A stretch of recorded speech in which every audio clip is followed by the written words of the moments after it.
Alhamdulillah nahmaduhu wa nasta'inuhu wa nastaghfiruh wa na'udzu billahi min syururi anfusina wa min sayyiati a'malina. May yahdihillahu fala mudilla lahu wa may yudlil fala hadiyalah. Asyhadu an la ilaha illallah wahdahu la syarika lah wa asyhadu anna Muhammadan abduhu wa rasuluh la nabiyya ba'dah. Allahumma salli wa sallim ala nabiyyina Muhammad wa ala alihi wa sahbihi ajma'in, amma ba'd. Hadirin dan hadirat rahimakumullah, assalamualaikum warahmatullahi wabarakatuh. Alhamdulillah, kita bersyukur kehadirat Allah Azza wa Jalla. Sekali lagi kita dapat hadirkan diri dalam majlis ilmu tafsir Al-Quranul Karim yang akan membahas sekali lagi ayat 35 hingga 40 dari surat Yusuf. Untuk menghemat masa, barangkali kita baca agak cepat sedikit. Boleh ya? A'udzubillahi minasyaitonirrajim. Summa bada lahum min ba'di ma ra'awul ayat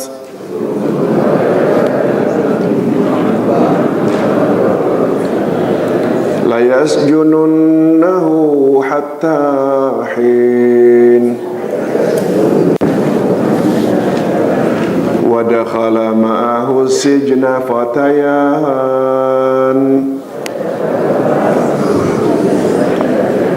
qala ahaduhuma inni arani a'siru khamra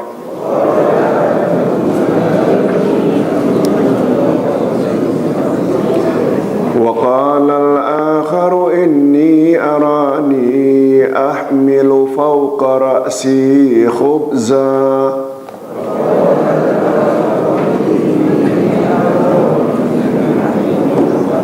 ta'kulu at-tayru minhu nabbi'na bita'wilih inna naraka minal muhsinin qala la ya'tikuma ta'amun turzaqanihi illa nabba'tukuma bita'wilih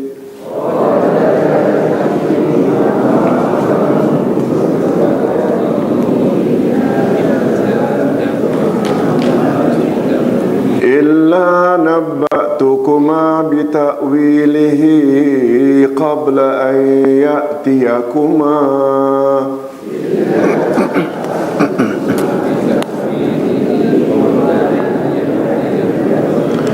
zalikuma mimma 'allamani rabbi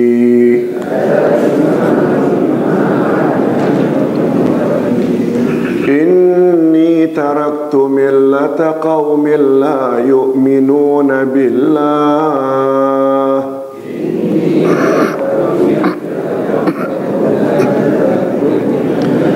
wa hum bil akhirati hum kafirun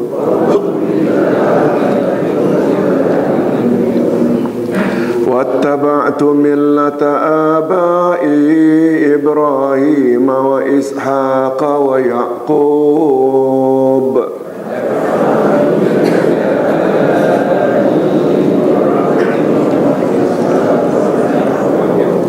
ma kana lana an nushrika billahi min syai'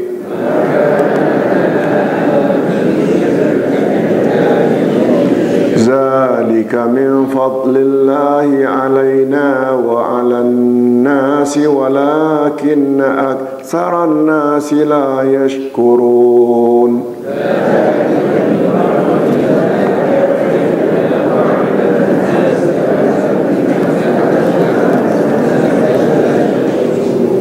Ya sahibai sijni arbabum mutafarriquna khair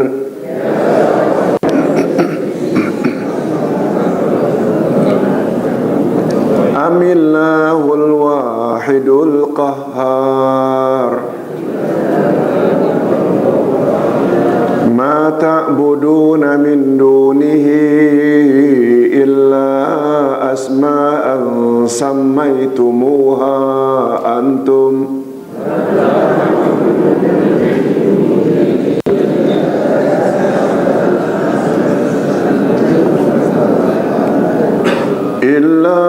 asma'an sammaitumuha antum wa aba'ukum ma anzalallahu biha min sultan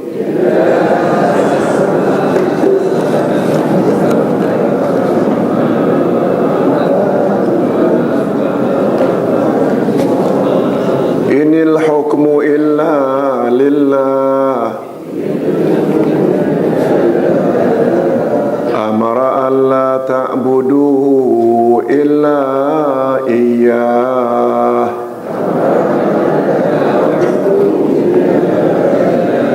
zalikad dinul qayyim walakinna aktsaran nasi la ya'lamun.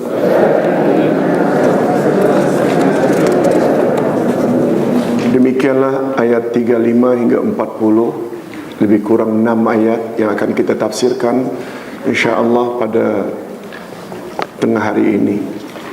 Berikut tafsiran ayat. Pada ayat-ayat yang lalu Allah Subhanahu wa taala telah menerangkan betapa hebat cercaan wanita-wanita dalam kota Mesir terhadap Zulaikha yang tergila-gila dengan khadamnya Yusuf. Dan bagaimana pula cara Zulaikha membalas cercaan mereka sampai mereka terpotong jarinya dengan pisau karena terpesona melihat ketampanan Yusuf.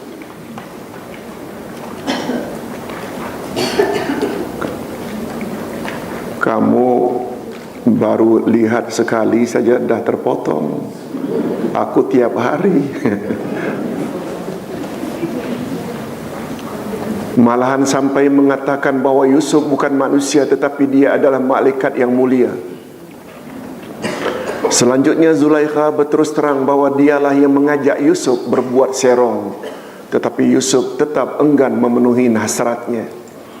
Namun demikian dalam ayat berikutnya diterangkan bahawa Yusuf tetap dimasukkan ke dalam penjara dengan harapan supaya orang ramai dapat melupakan peristiwa tersebut, dan Yusuf tetap dianggap telah bersalah. Seterusnya diterangkan juga bagaimana keadaan Yusuf dalam penjara. Yusuf berdakwah kepada penghuni penjara. Yusuf menjadi rujukan tempat mereka meminta nasihat, sampai-sampai Yusuf dapat memberikan takwil mimpi 2 orang penghuni penjara. Itu sebabnya pengajaran yang dapat kita ambil, kita apabila dapat musibah, jangan cepat-cepat berburuk sangka terhadap Allah.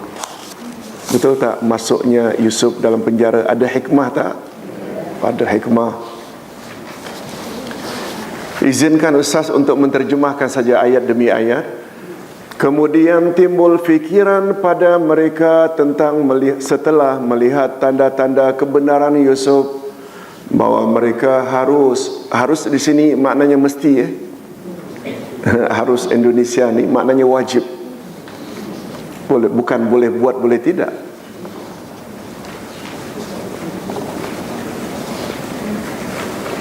Bahawa mereka wajib atau mesti memenjarakannya sampai suatu waktu. Dan bersama dengan dia masuk pula seorang penjara, ke dalam penjara 2 orang pemuda. Berkatalah salah seorang daripada keduanya, sesungguhnya aku bermimpi bahwa aku memerah anggur. Dan yang lainnya berkata, sesungguhnya aku bermimpi bahwa aku membawa roti di atas kepalaku, dan sebahagiannya dimakan burung. Berikanlah kepada kami takbirnya, sesungguhnya kami memandang kamu termasuk orang-orang yang pandai mentakbirkan mimpi. Ini dialog antara dua banduan dengan Yusuf.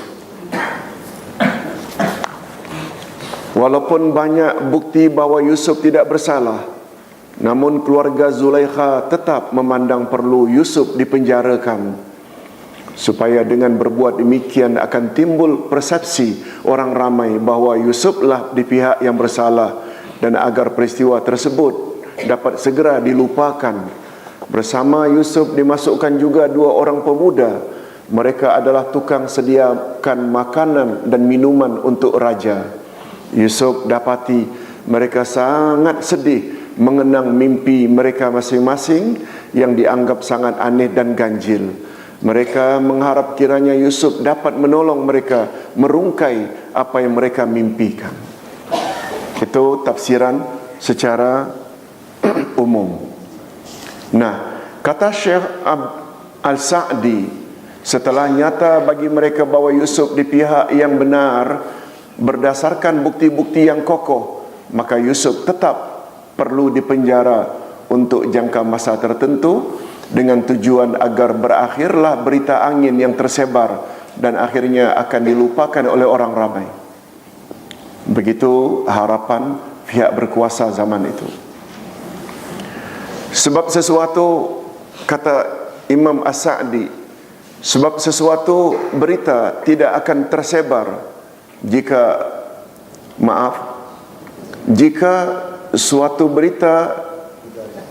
sebab sesuatu berita jika sudah tersebar, ia akan terus diperkatakan dan tersebar semakin meluas selagi ada sebab-sebabnya. Oleh itu, jika penyebabnya dihapuskan, maka ia segera akan dilupakan. Oleh itu, demikianlah kemaslahatan bagi mereka. Untuk itu, demi kemaslahatan bagi mereka, bagi siapa ni? Kemaslahatan bagi mereka, siapa mereka? Zulaikha, di pihak Zulaikha. Lalu Yusuf perlu dipenjarakan. Harapan mereka, dengan penyebab berita ini, kita akhiri dengan memasukkan Yusuf dalam penjara. Betul tak harapan penguasa, terutama Zulaikha dan suaminya Aziz, akan hilanglah, orang akan lupakan. Itu maksudnya. Selagi Yusuf itu bebas, itu maknanya penyebab itu tu berlegar senantiasa, selama itulah akan berterus-terusan orang akan memperkatakannya. Syekh Al-Qasimi pula berkata dalam tafsirnya, selain Yusuf juga dimasukkan ke dalam penjara dua khadam milik Fir'aun Mesir. Fir'aun betul tak nama penguasa tertinggi di Mesir? Tak semestinya Fir'aun di zaman Nabi Musa. Yang popular itu kan Fir'aun zaman Nabi Musa. Hadirin dan hadirat, betul tak Musa adalah zuriat daripada Yusuf? Betul tak? Yusuf orang Mesir ke atau Bani Israel? Betul tak Yusuf adalah Bani Israel pertama yang sampai di Mesir? Berapa tahun jarak antara Yusuf dengan Musa? Yusuf Bani Israel, Musa juga Bani Israel. Jarak antara Yusuf dengan Musa 400 tahun. 400 tahun. Fir'aun yang paling popular kan Fir'aun yang ingin membunuh Musa. Bukan bermakna sebelum itu tak ada Fir'aun. Fir'aun itu, kalau Ustaz bukanlah nak menyamakan, status itu tu sama dengan Agung. Agung kan bukan nama aslinya. Setiap agung itu ada nama asalnya. Fir'aun zaman Musa kan itu Ramses kedua kan. Begitulah sebelum-sebelumnya itu ada Fir'aun. Itu maksudnya.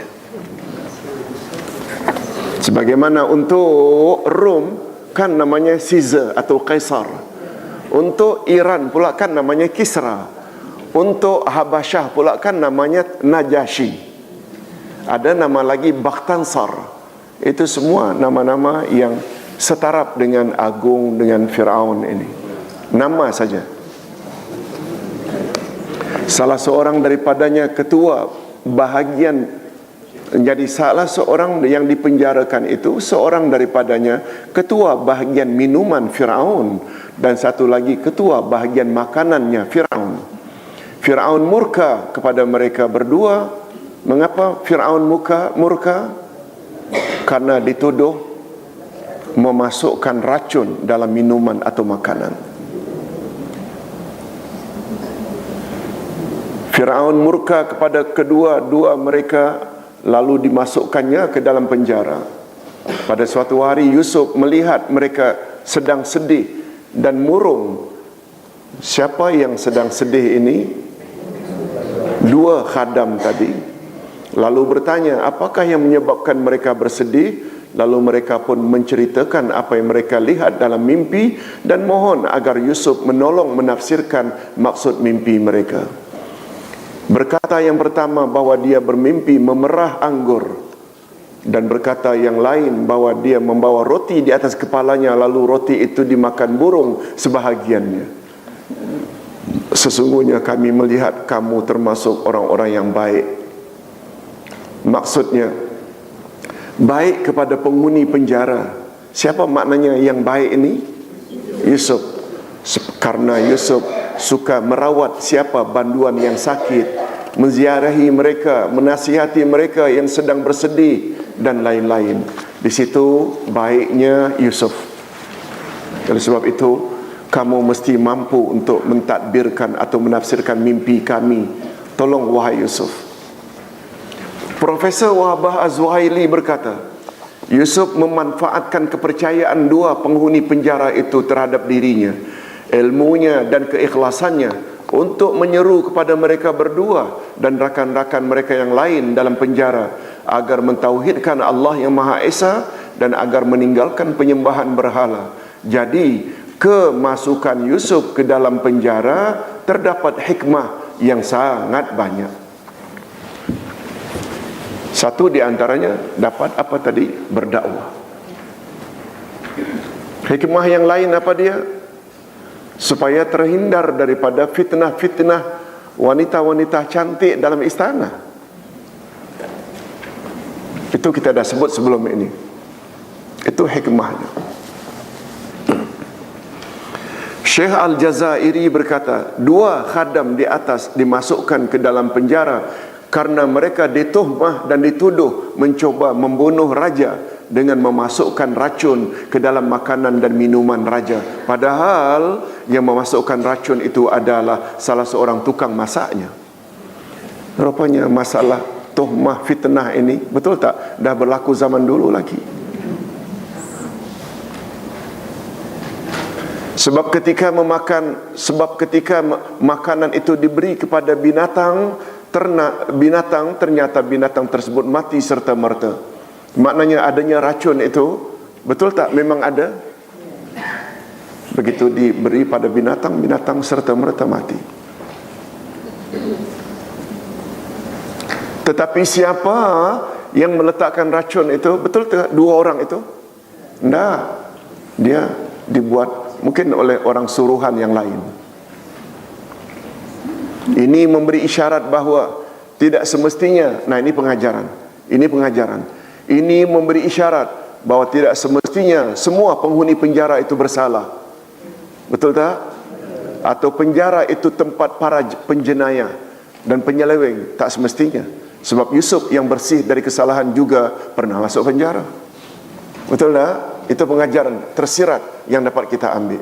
Tak semestinya orang yang mati di tiang gantungan itu dia sebenarnya bersalah. Tak. Nah disinilah bagi kita yang berfahaman Ahlus Sunnah wal Jamaah atau mantap dalam akidah, perlu tak adanya mahkamah ilahi di akhirat nanti? Itu baru mahkamah yang sebenar. Setuju tak kalau Ustaz katakan berapa banyak orang-orang zaman dulu, para walim ulama mati di tiang gantungan? Betul tak? Tak semestinya karena mereka bersalah. Okey, kita teruskan.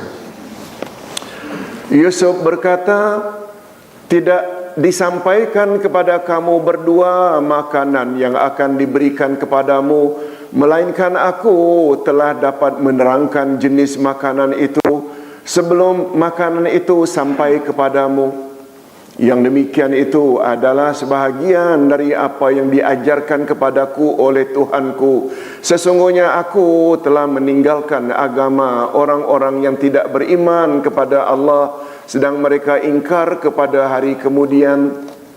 Dalam ayat ini diterangkan bahawa sebelum Yusuf menafsirkan mimpi dua pemuda itu, terlebih dahulu Yusuf berdakwah menyampaikan kebenaran ilahi tentang kebesaran Allah, kekuasaannya, nikmatnya yang dia perolehi, serta sikap tidak mau tunduk terhadap agama yang tidak benar. Atas sebab itulah Allah telah memberinya kemampuan untuk mentadbir mimpi. Antaranya Yusuf dapat mengetahui jenis makanan untuk mereka yang didakwa, yang dibawa oleh pegawai penjara sebelum ia tiba. Pengetahuan itu adalah anugerah daripada Allah, dan Yusuf bertegas untuk meninggalkan agama orang-orang yang tidak beriman kepada Allah dan hari akhirat. Ringkasnya, kemampuan yang Allah beri pada Yusuf, ekoran dari ketauhidannya terhadap Allah. Dia dapat tahu makanan yang akan diberi kepada dua khadam itu sebelum makanan itu sampai. Apa maksudnya? Sebab zaman dahulu itu, mungkin juga sampai zaman sekarang, apa dia? Bila ingin menghapuskan seseorang, mereka selalu kirim makanan yang dalamnya ada racun.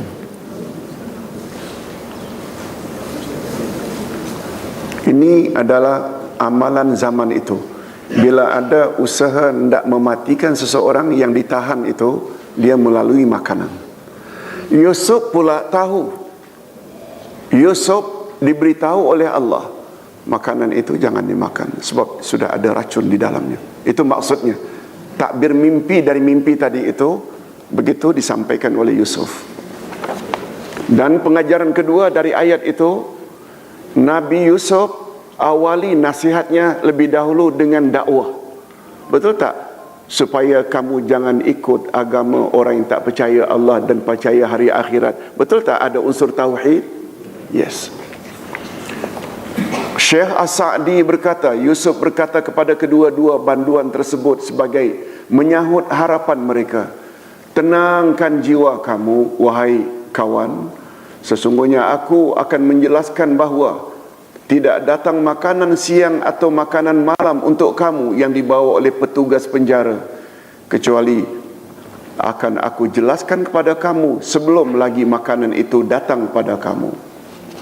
Ibnu Juraij berkata, raja-raja pada zaman itu jika ingin membunuh seseorang, lalu dibuatnya makanan tertentu untuk dihidangkan kepadanya. Hasan Al-Basri pula berkata, Yusuf akan menceritakan kepada kedua-dua banduan tadi perkara gaib, sebagaimana Nabi Isa alaihi salam mengetahui beberapa perkara gaib. Syekh Al-Qasimi berkata, ungkapan zalikuma mimma 'allamani Rabbi, yang demikian itu adalah sebahagian dari apa yang diajarkan kepadaku oleh Tuhanku. Maksudnya yang demikian itu yaitu takwilan mimpi dan berita gaib adalah apa yang Tuhanku telah ajarkan kepadaku, bukan tilikan dan bukan pula hasil tenung. Ini yang kita sebut sebagai gaib apa tadi? Gaib apa tadi? Beberapa perkara gaib yang Allah boleh beritahu kepada Rasul yang umat tak tahu. Gaib apa? Idhafi, gaib tambahan. Syekh Al-Maraghi pula berkata, dari ayat di atas dapat diambil beberapa pengajaran. Antaranya, pertama, Yusuf dapat meyakini penghuni penjara berdasarkan ilmunya dan kelebihan yang dia miliki. Ini memberi isyarat bahawa mendapat kepercayaan dan keyakinan daripada jemaah sebelum berdakwah adalah perkara yang sangat penting. Betul tak? Memberi keyakinan kepada audien Sebelum berdakwah sangat mustahab. Itu sebabnya digalakkan mana-mana pendakwah atau penceramah, apalagi kawasan itu kawasan baru, dia boleh tak memperkenalkan dirinya? Dia boleh tak memperkenalkan di mana dia belajar? Betul tak? Supaya audiens yakin, oh,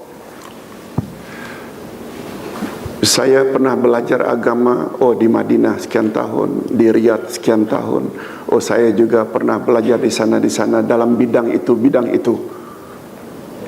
Baru dia bercakap. Betul tak itu boleh meyakinkan orang? Bukan bohong lah, bohong pun boleh juga.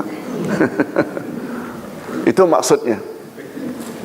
Yang kedua, Yusuf diberi oleh Allah kemampuan untuk mentadbirkan mimpi tentang jenis makanan yang diberikan kepada kedua banduan tersebut. Kebiasaan pihak kerajaan pada zaman itu mengirim makanan yang beracun kepada para pesalah, dan Yusuf mengetahui dalam perkara ini. Pengajaran yang ketiga, dari ayat ini dapat diketahui bahawa Yusuf telah mendapat wahyu risalah. Tolong ikuti. Wahyu kerasulan sejak beliau dalam penjara lagi. Adapun ketika di dalam sumur pula, beliau telah menerima wahyul ilham. Wahyu ilham. Wahyu ada dua macam. Ada wahyu risalah, dengan wahyu itu dia mula diangkat jadi rasul. Sedangkan wahyul ilham itu belum jadi rasul lagi. Wahyu ilham itu ketika beliau berada di dalam perigi. Itu namanya wahyu ilham. Apa makna wahyu? Bisikan.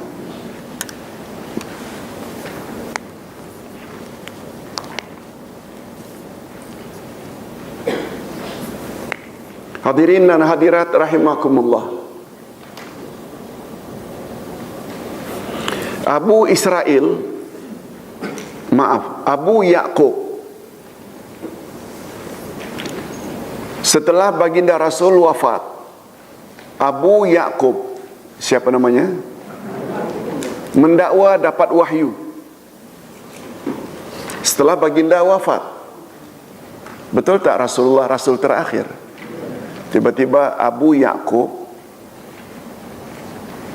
yang hidup setelah Nabi wafat mendakwa terima wahyu. Orang laporkan berita itu kepada Abdullah ibnu Abbas. Wahai Abdullah ibnu Abbas, Abu Ya'qub itu mendakwa dia terima wahyu. Apa kata Abdullah ibnu Abbas? Sadaq. Apa makna sadaq? Benar, sidik. Sadaq, benar. Al-wahyu wahyan. Tolong ikuti. Al-wahyu wahyan. Al-wahyu minallah, wal wahyu minasyaitan.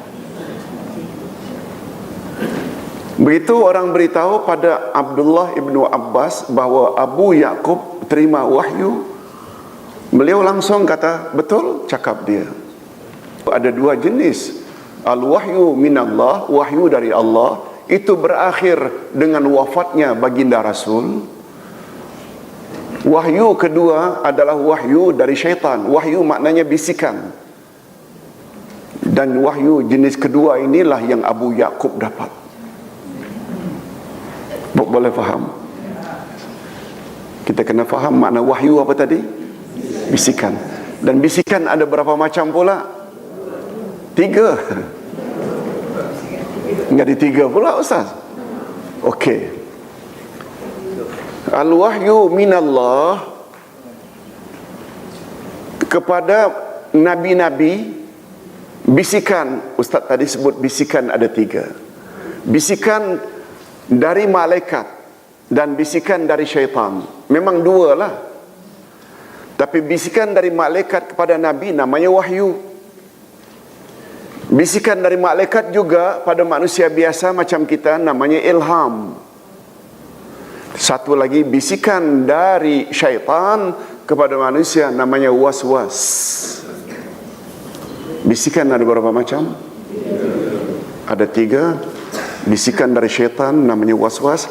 Bisikan dari malaikat terbagi 2. Bila kepada nabi atau rasul namanya wahyu, tapi kepada manusia biasa namanya ilham.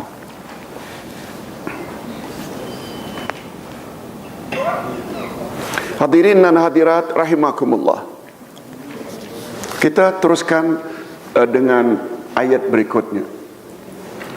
Dan aku pengikut agama bapa-bapakku, yaitu Ibrahim, Ishak dan Yakub.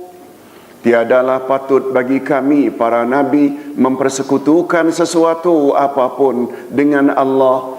Yang demikian itu adalah dari karunia Allah kepada kami dan kepada manusia seluruhnya, tetapi kebanyakan manusia tidak mensyukurinya. Selanjutnya Yusuf menyatakan bahawa beliau hanya akan mengikut agama nenek moyangnya Ibrahim, Ismail, Ishak dan Yakub, iaitu agama tauhid, bukan agama persekutukan Allah. Kepercayaan tauhid itu adalah kurnia Allah yang paling utama untuk para nabi dan orang-orang yang beriman lainnya. Betul tak tauhid adalah nomor 1? Mudah-mudahan kita dapat pertahankan tauhid hingga akhir hayat kita. Tetapi sayangnya sungguh banyak manusia yang tidak pandai menghargai dan mensyukuri nikmat itu kepada Allah Subhanahu wa taala. Syekh Al-Qasimi berkata, ungkapan ini menjelaskan bahawa penyebab utama Allah mengkhaskan pengetahuan itu kepada Yusuf melalui wahyu dan ilham adalah karena beliau meninggalkan kekufuran dan mengikuti perjalanan hidup para rasul terdahulu. Adapun ungkapan, tolong ikuti, zalika min fadlillahi alaina wa 'alan nas. Yang demikian itu adalah dari kurnia Allah kepada kami dan kepada manusia seluruhnya, memberi isyarat bahawa terhindar daripada perbuatan syirik, yakni mempertahankan tauhid, adalah nikmat yang paling utama dan bersifat umum yang wajib disyukuri. Tetapi sayangnya sungguh banyak manusia tidak pandai mensyukurinya. Hadirin dan hadirat, setuju tak kalau Ustaz katakan nikmat tauhid dari Allah ini tidak hanya terbatas untuk para nabi dan rasul saja? Betul tak? Allah boleh bagi tak nikmat tauhid kepada orang yang tidak bertahap rasul pun? Boleh. Dia adalah nikmat yang paling utama. Okey. Ayat seterusnya, hai kedua penghuni penjara, manakah yang baik, Tuhan-Tuhan yang bermacam-macam itu, ataukah Allah yang Maha Esa lagi Maha Perkasa? Yusuf menerangkan dakwahnya. Yusuf meneruskan dakwahnya kepada dua pemuda dalam penjara sambil berkata, manakah yang lebih baik? Apakah Tuhan-Tuhan yang bermacam-macam itu, ataukah Tuhan yang Maha Esa lagi Maha Perkasa? Pernyataan seperti ini mengandungi penegasan supaya berhentilah kamu daripada menyembah Tuhan-Tuhan yang bermacam-macam itu. Tetapi sembahlah Tuhan yang Maha Esa, sebab hanya Dia sajalah yang dapat menolongmu ketika kamu susah dan melapangkan jika kamu di dalam kesempitan. Imam Ar-Razi berkata, terdapat 5 dalil tentang kebatilan Tuhan yang berbilang-bilang itu. Apa dia kebatilan Tuhan yang berbilang-bilang? Pertama, jika Tuhan itu banyak, maka pasti akan terjadi kebinasaan di alam ini, sebab masing-masing mereka akan mentadbir sesuai dengan kehendak masing-masing. Betul tak? Macamlah satu kapal itu 2 kapten, bukan co-pilot ya. Co-pilot lain, ambil tugas. Ini sama-sama ada 2 steering umpamanya. Yang tak ke kanan, yang tak ke kiri, hancur lah.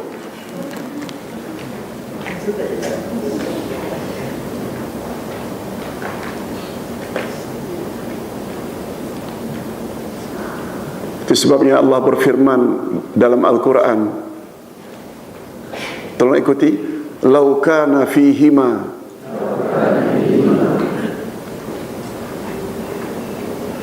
ilahaini la fasadata. Andai kata langit dan bumi ini ada dua Tuhan, niscaya akan binasa. Niscaya kedua-duanya akan binasa. Ayat Quran. Itu sebabnya tauhid memperakui bahawa Allah itu satu saja adalah sangat mustahab. Yang kedua, berhala-berhala yang mereka sembah itu hanya manusia dan binatang-binatang yang dicipta, bukan pencipta. Dia ditundukkan, bukan menundukkan. Yang ketiga, jika ada dua Tuhan, niscaya kita tidak tahu secara pasti Tuhan mana satu yang wajib kita sembah.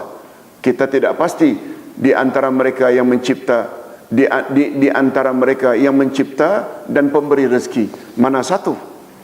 Bila Tuhan itu ada dua. Jadi kita tidak sembah Tuhan yang mana satu, yang telah mencipta kita, yang telah memberi kita rezeki. Betul tak? Kita wajib menyembah yang telah mencipta kita dan mengadakan segala rezeki untuk kita. Bila Tuhan itu dua, yang mana satu kita tak kabur. Itu lagi-lagi dalil kebatilan Tuhan berbilang-bilang.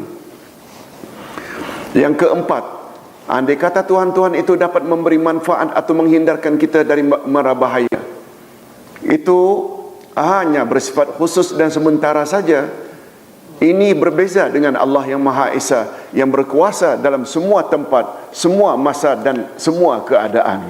Betul tak? Menurut keyakinan kita, Allah yang Maha Esa, dialah penentu segala-galanya. Tak ada duanya. Yang kelima, jika Tuhan itu bersifat Al-Qahhar, iaitu Maha Perkasa, ini menunjukkan dia tidak boleh dipaksa atau ditundukkan oleh apa dan siapapun juga. Sifat ini sangat pasti.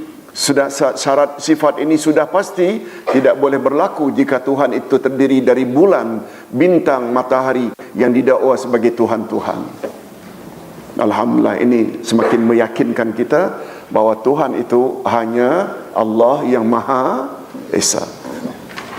Syekh As-Sa'di berkata, setelah Yusuf menyatakan betapa besar nikmat tauhid dan nikmat terhindar daripada syirik, langsung Yusuf ikuti dengan pertanyaan, apakah Tuhan yang lemah, tidak dapat memberi manfaat dan mudarat, tidak mampu memberi dan menahan sesuatu, sedangkan dia bercerai-berai yang antaranya berupa pokok, batu, malaikat, orang-orang mati dan lain-lain? Apakah itu semua lebih baik dan memiliki sifat yang sempurna berbanding Tuhan yang Maha Esa pada zatnya, sifatnya dan perbuatan-perbuatannya? Nah, kita sampai ke ayat yang terakhir. Seperti biasa, tolong ikuti. Ma ta'buduna min dunihi illa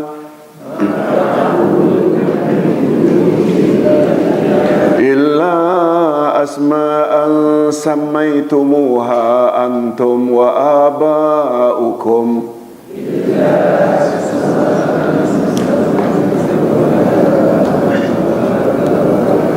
ma anzalallahu biha min sultan inil hukmu illa lillah amara alla ta'budu illa iyyah zalika ad-dinul qayyim walakinna aktsaran nasi la ya'lamun. Kamu tidak menyembah yang selain Allah itu kecuali hanya menyembah nama-namanya yang kamu dan nenek moyangmu membuat-buatnya. Allah tidak menurunkan sesuatu keterangan pun tentang nama-nama itu. Keputusan itu hanyalah kepunyaan Allah. Dia telah memerintahkan agar kamu tidak menyembah selain Dia. Itulah agama yang lurus, tetapi kebanyakan manusia tidak mengetahui. Pada ayat ini Yusuf menegaskan bahawa Tuhan-Tuhan yang kamu sembah itu adalah Tuhan-Tuhan palsu yang kamu buat sendiri. Lalu kamu pula yang memberi nama masing-masing mereka dan selanjutnya mereka kamu sembah. Ini belum lagi kita cerita ada berhala-berhala yang dibuat daripada bahan makanan. Ada tak zaman dulu? Patung itu dibuat dari bahan-bahan untuk buat kek. Dah buat itu, mereka sembah-sembah, kemudian mereka makan. Ambil hidungnya makan, ambil matanya, congkil makan, telinganya makan. Lihat tu Tuhan macam mana. Subhanallah. Macam cerita Yusuf dengan Zulaikha dalam bilik. Zulaikha ternampak patungnya, lalu dia ambil selendangnya, ditutupnya. Kata Yusuf, mengapa kamu tutup? Aku malu, dia jangan tengok apa yang aku buat. Terhadap patung yang tak boleh melihat, kau malu. Lalu kau kira aku tak malu kepada yang maha melihat? Hadirin dan hadirat rahimakumullah. Mereka adalah benda-benda yang sangat lemah, yang tidak mempunyai kekuatan apa-apa, dan tidak ada pula keterangan daripada Allah agar para rasul membenarkan Tuhan-Tuhan yang kamu cipta sendiri itu. Segala ketentuan hukum hanya milik Allah. Hanya kepadanya kamu mesti beribadat, dan hanya kepadanya kamu mesti berdoa memohon pertolongan. Inilah jalannya yang lurus, tetapi sayangnya kebanyakan manusia tidak mengetahuinya. Syekh Al-Jazairi berkata, selanjutnya Yusuf menyampaikan dakwah tauhidnya kepada penghuni penjara secara umum, bahawa Tuhan-Tuhan yang mereka sembah itu selain Allah Al-Qahar hanyalah sekedar nama-nama, tidak lebih dari itu. Mereka bukanlah Tuhan pencipta, bukan pula pemberi rezeki atau yang mentadbir alam ini. Mereka adalah makhluk yang dicipta, marzuk, yang diberi rezeki, yang tidak mampu memberi manfaat atau mudarat untuk dirinya sendiri, apatah lagi memberi manfaat dan mudarat kepada selainnya. Yang jika mereka dipanggil sebagai Rabb atau Ilah, maka sangat jelaslah betapa dusta dan palsu dakwaan kamu itu. Sebabnya Nabi Ibrahim ketika dituduh telah memecahkan berhala-berhala, Ibrahim pernah tak memecahkan berhala-berhala? Setelah dipecahkannya ketika kaumnya berkelah, lalu ditinggalkannya berhala yang paling besar dan diletaknya kapak di tangannya. Begitu mereka tuduh, lalu Ibrahim kata, ini yang namanya fatanah. Apa namanya? Apa makna fatanah? Sebenarnya bukan bijak. Kemampuan untuk mematahkan argumen lawan, itu makna asal. Cerdiknya memang cerdiklah, mematahkan argumen lawan sehingga tak boleh jawab. Pertama kan, Firaun mendakwa dia boleh menghidupkan dan mematikan. Hanya panggil dua banduan lalu dibunuh, satu lagi dibiarkan hidup. Lalu kata Ibrahim, okey, nah Tuhanku menerbitkan matahari dari sebelah timur, membenamkannya sebelah barat, coba kamu buat terbalik. Oh, tak dapat jawab. Dan satu lagi kata-kata Ibrahim kepada tuduhan masyarakat. Kata Ibrahim, mengapa mesti tuduh aku? Itu yang paling besar itu. Di tangannya pun ada bukti, ada kapak. Jangan dia yang belasahkan kawan-kawannya. Ibrahim, dia mana boleh bergerak untuk membelasah kawan-kawannya? Tahu tak apa? Kata Ibrahim, tahu tak apa? Lalu kamu minta-minta, dia saja tak boleh tolong kawan-kawannya yang lain, sama-sama Tuhan. Lalu kamu pula minta tolong pada dia. Di mana akal kamu? Macam itu. Para rasul itu namanya fatanah. Okey, Profesor Wahbah Az-Zuhaili berkata, jika seorang alim diminta fatwa oleh golongan yang jahil dan fasik, maka sebaiknya dia mengawali fatwanya dengan menyampaikan hidayah, petunjuk, irsyad, bimbingan, mauizah, nasihat, dan mengajaknya kepada perkara yang lebih utama. Setelah itu barulah memberi fatwa terhadap perkara-perkara yang lain. Itu sebabnya kalau Ustaz boleh buat contoh. Orang tanya tentang salat. Ustaz, salat ini, puasa ini, haji, tawaf, sa'i, macam mana? Kalau approach ustaz, siapa kata macam itu? Kami telah diajar begini oleh guru-guru kami. Kalau approach ustaz akan kata Islam menyuruh itu. Islam agama siapa? Agama Allah. Dibawa oleh siapa? Oleh Rasulullah. Kita perlu tak ketika beribadat pada Allah ikut sebagaimana yang Allah kehendaki dan Rasul kehendaki? Perlu ustaz. Betul tak ada jaminan dari Rasul, aku tinggalkan dua perkara selagi kamu berpegang teguh kamu tak akan sesat selama-lamanya, iaitu Quran dan Sunnah? Betul ustaz. Betul tak itu perkara pokok belaka? Nah sekarang yang awak kata salat macam itu, Rasul ajar macam ini, mana yang lebih betul? Cakap gurumu ke atau cakap Rasul? Kan itu maknanya yang prinsip tadi mesti dulu. Betul tak? Kan banyak orang kita, dia langsung rukun Islam tu salat dulu, puasa dulu, dua kalimah syahadat belum dibahas. Betul tak dalam perkara ini dua kalimah syahadat pemahamannya sangat mustahak? Betul tak terhadap kalamullah, kalamur Rasul kita mesti bersikap sami'na wa ata'na? Itu maksudnya. Sebelum kita jawab fatwa-fatwa ini, perlu kita beri prinsip dahulu. Itu maksudnya Profesor Wahbah Az-Zuhaili.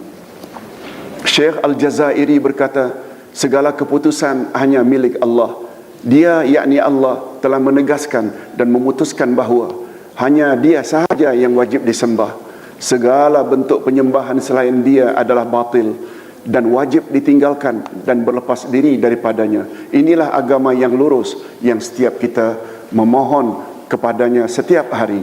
Hanya sangat disayangkan kebanyakan manusia tidak mengetahuinya. Na'udzubillah min zalim. Mudah-mudahan kita yang telah menekuni bertahun-tahun majlis ilmu di sini akan dapat bimbingan insya-Allah ke arah yang lebih betul. Hadirin dan hadirat, ada beberapa pertanyaan. Pertama, pertanyaan apa tadi? Iqtibas. Okey. Ustaz tak ingat kerana tak ditulis. Ustaz pernah sebut iqtibas. Dibolehkan. Iqtibas maknanya Kobeson itu obor. Tahu obor? Yang Olimpik ini kan bawa itu obor namanya. Cahaya dalam ilmu balaghah, retorika bahasa Arab ada namanya iqtibas. Iqtibas maknanya kita create satu doa yang asalnya dari Al-Quran. Kita ambil cahaya Al-Quran, lalu kita buat, cipta doa yang asasnya sama. Ustaz, contoh, Hasan Al-Basri mengajar kita doa. Nabi Muhammad sallallahu alaihi wasallam menjawab soalan ayat 33 dari surat Fussilat. Sesungguhnya orang-orang yang beriman lalu mereka istiqamah, lalu akan turunlah kepada mereka malaikat-malaikat lalu membisikkan jangan takut, jangan sedih. Ada tak? Apa makna istiqamah? Orang-orang yang beriman lalu istiqamah. Besar tak fadilat yang mereka akan dapat? Nabi ditanya, ya Rasulullah, kami ingin tanya apa itu istiqamah. Maaf. Ya Rasulullah, kami ingin tahu apa itu Islam. Jawab Nabi, Islam ialah kamu beriman pada Allah lalu istiqamah. Jawaban Nabi ini ada kaitan tak dengan ayat Quran tadi? Sesungguhnya orang-orang beriman kemudian dia istiqamah. Ketika Nabi ditanya, ya Rasulullah, Islam itu apa? Islam itu kamu beriman pada Allah kemudian kamu istiqamah, konsisten. Lalu seorang sahabat yang tanya itu pergi sambil menggumam. Wallahi aku tidak akan buat lebih daripada itu. Beriman pada Allah, kemudian istiqamah. Istiqamah dengan makna buat apa yang Allah suruh dan jauhi apa yang Allah larang secara konsisten. Apa komen Nabi terhadap orang itu? Aku tidak akan buat lebih dari itu. Kalau dia betul-betul konsekuen dengan apa yang dia cakap, iman pada Allah, lalu buat apa yang Allah suruh, jauhi apa yang Allah larang secara konsisten, dia akan masuk syurga. Itu namanya ucapan Nabi ini mendefinisikan Islam ialah iman plus istiqamah. Betul tak? Diambil daripada ayat 33 Fussilat. Itu namanya iqtibas. Boleh faham? Hasan Al-Basri pula yang pernah didoakan oleh Umar ibn Khattab. Betul tak? Hasan Al-Basri kan meninggal dunia 2 tahun baru umurnya sebelum Umar mati dibunuh. Sempat didoa oleh Umar. Dia create satu doa berdasarkan ayat itu. Tolong ikuti. Allahumma anta rabbuna farzuqnal istiqamah. Ya Allah, engkau adalah Tuhan kami, oleh sebab itu berilah kami, anugerahkanlah kami sifat istiqamah. Ini namanya doa, ini bukan ayat Quran tapi iqtibas. Ayat Quran menyebut di antara ciri-ciri anak yang saleh, mereka yang selalu berdoa Rabbighfirli wali walidayya. Oh Tuhan, ampunilah dosaku dan dosa kedua ibu bapakku. Rabbighfirli, itu ku, satu orang, singular. Nah sekarang kita berdoa yang akan diamini oleh isteri dan anak-anak di belakang. Kita create doa baru, Rabbana ghfir lana, bukan Rabbighfirli. Itu namanya iqtibas. Karena kita tidak minta diaminkan dalam bentuk plural, jangan Rabbighfirli. Apalagi Nabi bersabda dalam hadis riwayat Imam At-Tirmizi, sebesar-besar pengkhianat kamu jika kamu berdoa lalu orang lain mengaminkannya. Kamu berdoa untuk dirimu, Rabbighfirli, amin kata orang, padahal ya Allah ampunkanlah dosaku. Orang semua mengaminkan. Pengkhianat besar kamu. Boleh faham? Banyak contoh-contohnya. Sebab Ustaz ditanya, ada Ustaz katakan tak boleh iktibas. Nah, bagi Ustaz barangkali dia tidak belajar ilmu balaghah. Ilmu balaghah satu bahagian ilmu bahasa Arab. Dia satu mantik lain lagi, balaghah lain lagi, dan. Begitu Pak? Apa tadi? Oh, tonggak Islam. Nabi Muhammad SAW bersabda, tonggak Islam ada 3. Setahu kita kan rukun Islam ada 5. Syahadat, salat, puasa, zakat, haji. Ural Islam, tonggak Islam ada 3 kata Rasulullah.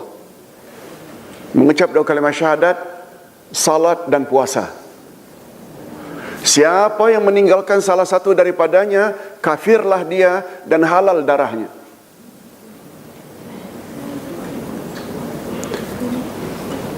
Hadirin dan hadirat, mengapa boleh jadi kafir dan halal darahnya boleh dibunuh? Sebab ketiga-tiga itu adalah kemampuan semua orang. Itu sebabnya zakat tidak dimasukkan. Betul tak zakat perlu orang kaya? Haji, betul tak perlu kemampuan, biaya? Oleh sebab itu, meninggalkan dengan sengaja 3 perkara ini adalah sangat, malah boleh, maka kafir dan boleh dibunuh. Cuma makna kafir ini ulama berbeza. Ada kafir kecil, ada kafir besar. Kafir besar keluar Islam. Kafir kecil dosa besar. Sabda Nabi, subabul muslim fusqun wa qitaluhu kufrun. Mencaci maki muslim lain hukumnya fasik, dan membunuh muslim lain hukumnya kafir. Nah, kafir besar ke kafir kecil? Kafir kecil maknanya tidaklah dia jadi kafir karena membunuh orang Islam, tapi kafir kecil bukan dosa kecil. Semua kita tahu membunuh kan dosa besar. Itu sebabnya kita perlu tahu ada kafir kecil, ada kafir besar. Termasuklah membunuh tadi kafir kecil, sebab dia still Muslim lagi. Itu sebabnya Nabi bersabda dalam hadis lain, Man taraka salata muta'ammidan faqad kafara jihara. Siapa meninggalkan salat dengan sengaja, maka kafirlah dia dengan nyata-nyata kafir. Cuma kata Imam Asy-Syafi'i, kafir di situ kafir kecil, tapi bukan dosa kecil. Maknanya meninggalkan Islam bukanlah dia maknanya mesti dia dikebumikan di luar kuburan orang-orang Islam, bukan begitu. Kafir besar. Maaf, meninggalkan salat kafir kecil. Kafir kecil tapi dosa besar. Begitu juga meninggalkan puasa dengan sengaja. Sabda Nabi, siapa meninggalkan puasa Ramadan 1 hari dengan sengaja, dosanya itu tidak boleh cover walaupun dia puasa seumur hidupnya.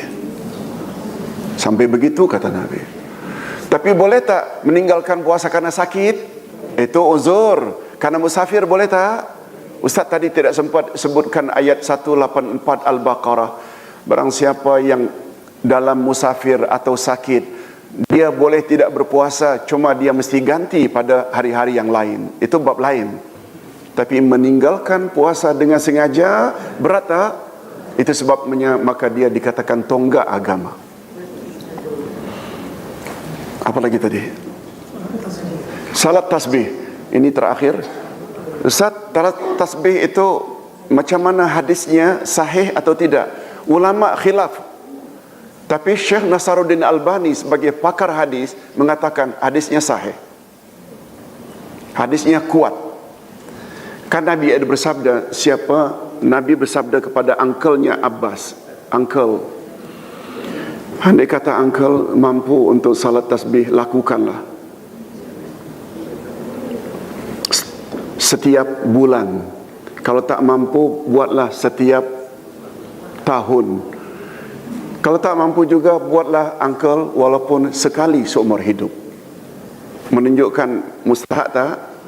Cuma nasihat ustaz, kalau boleh jangan buat tiap hari.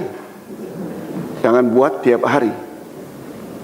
Tapi bila kita buat bid'ah tak, ustaz cenderung pada tidak. Itu sebabnya ustaz ada sebut panjang lebar dalam buku yang ustaz tulis, Himpunan Salat Sunat Rasulullah berdasarkan Quran dan hadis, tentang salat tasbih ini. Boleh. Cuma bagi ustaz, bila kita tidak salat lagi nanti habis tarawih dan witir, sebelum sahur ke sudah sahur, atau qiyamul lail, tidak mesti terikat dengan package yang selalu kita dapat dalam buku-buku salat sunat. Salat tobat, salat tasbih, salat tahajud, salat hajat. Betul tak? Tak semestinya. Rasulullah sallallahu alaihi wasallam bila salat malam, semuanya namanya tahajud saja. Tahajud saja. Boleh tak kita tuangkan hajat kita dalam semua sujud? Tak semestinya salat hajat. Okey. Terakhir kita doa. Ada tadi yang memohon supaya kita doa bersama. Rakan kita Abdullah Aziz.